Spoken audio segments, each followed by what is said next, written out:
あれもね、意外と雨がね、ザーザー降りすぎちゃうと、ちょっとグリップ悪いですけど、普通の雨ぐらい。Tell me who are you listening to?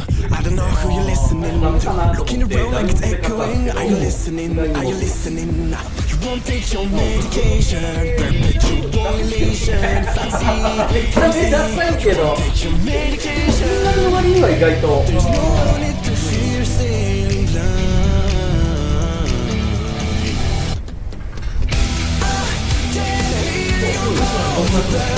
3週間ぐらいやった。あれ？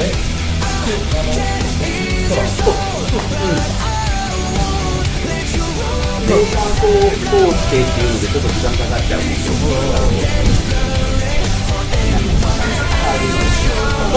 荷物に紛れさせてるとか、一回箱開けて全部中身調べられるので。そう、多分一回開けちゃうけど、そこだけは開けないけど。そんなの。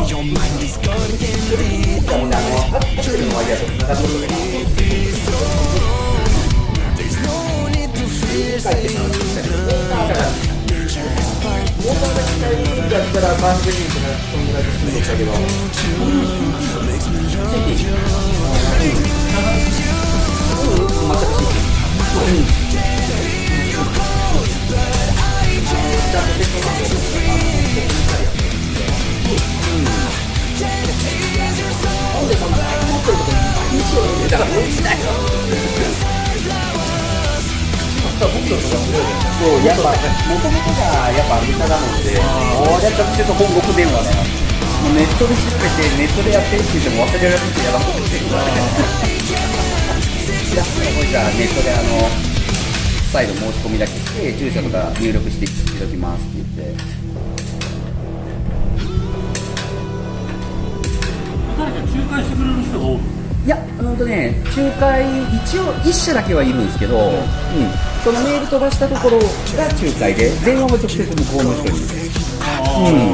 まあいいや、国際電話ってお金かかってない。いや、10分以内で終わらせたいんだと思って。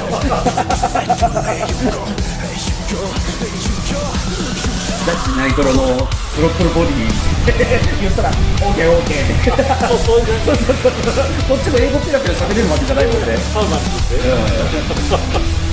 ドルっていくらだろうと思ってタブレットでこっちでドルをエンジンをしてお金はもう一応中華系とかみたいなのも間入ってるとそこがこのショップっていうのを結んで出すので、これはいいやつで飛び込んで、そこで最後